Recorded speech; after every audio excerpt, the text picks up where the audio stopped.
এঁচোড় চিংড়ি রান্না করে অফিসে নিয়ে চলে এলাম, পুরো রেসিপিটা তোমাদের সাথে শেয়ার করছি। গতকালের এঁচোড় অর্ধেকটা রান্না করে বাকি অর্ধেকটা রাখা ছিল, সেটাকে সুন্দর করে কেটে কড়াতে জল দিয়ে তাতে নুন, হলুদ এবং লঙ্কা গুঁড়ো দিয়ে এঁচোড় এবং আলুটাকে একসাথে সেদ্ধ হতে বসিয়ে দিলাম এবং ঢাকা দিয়ে দিলাম যাতে খুব সুন্দরভাবে প্রপারলি সেদ্ধ হয়ে যায়।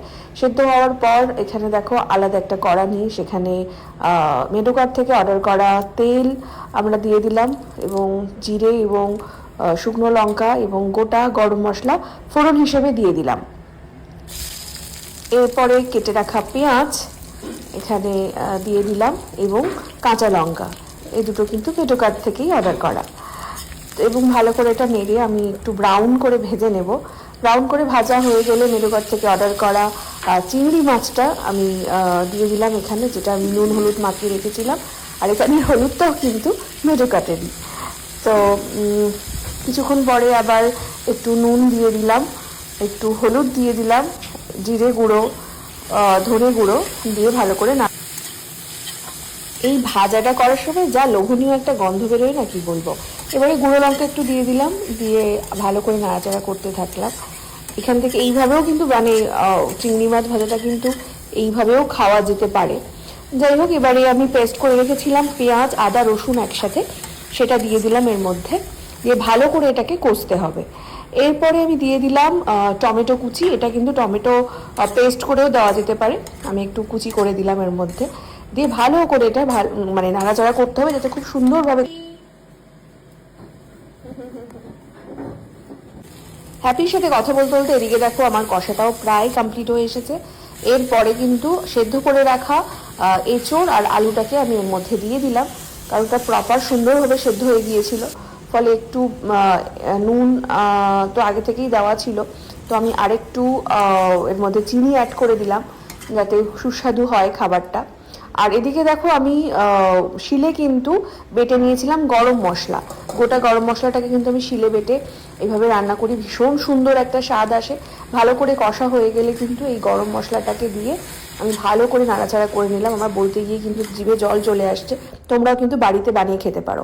এরপরে আমার যে মেডোকার থেকে আমার 1 লিটারের দুধ সাবস্ক্রিপশন নেওয়া আছে, A2 কাউ মিল্ক, তোমরা একটু জাস্ট দেখো এখানে যে ক্রিমটা দেখতে পাচ্ছ, মানে এটা কিন্তু একদম পিওর ন্যাচারাল মিল্কের পরিচয়। যে এতটাই মানে দেশি গরুর দুধ, যে এর মধ্যে যে ক্রিমটা থাকে না, যেটা থেকে একদম হলুদ স্বর হয়, সেই ক্রিমটাও কিন্তু এই বোতলের গায়ে লেগে আছে। তো রেগুলার আমি এই দুধটাই অর্ডার করি, তো তোমাদেরকেও আমি দেখানোর জন্য আজকে রেখেছিলাম যে দেখো কিরকম একটা ক্রিমি। এখানে এতটাই ক্রিম জমে থাকে, দেখো আমি আঙুল দিয়ে তুলে দেখাচ্ছি, এতটাই পিওর এবং ন্যাচারাল। তোমরা চাইলে মেডোকাট অ্যাপে গিয়ে চেক করতে পারো। এখন কিন্তু 30 দিনের মিল্কের সাবস্ক্রিপশন নিলে 22 দিন মিল্ক কিন্তু ফ্রি পাবে। এদিকে আমি স্নান টান করে লাঞ্চ বক্সটা গুছিয়ে নিয়েছি অফিস যাওয়ার জন্য। টাটা। না, তোমাকে আমার সাথে তোমাকে যেতে হবে না, তুমি থাকো, ঠিক আছে? তুমি সাথীদির কাছে থাকবে, আবার চলে আসবো তাড়াতাড়ি। হ্যাঁ হ্যাঁ, সাথীদি, এই তো হ্যাঁ, সাথীদির কাছে থাকো, এখন আবার এসে আদর করবো। এঁচোড় চিংড়ি নিয়ে আমি চলে এসেছি অফিসে। আমার আর সুভাষের দুজনেরই লাঞ্চ চলে এসেছে।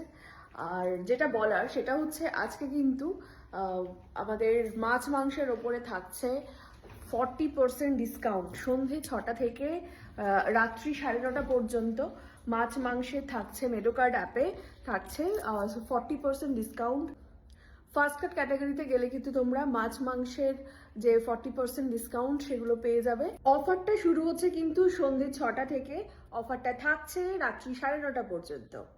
অর্ডার করার 30 মিনিটসের মধ্যে কিন্তু তোমার বাড়িতে ডেলিভারি হয়ে যাবে মাছ বা মাংস। অফারটা শুধুমাত্র কলকাতা ও বনগাঁবাসীদের জন্য।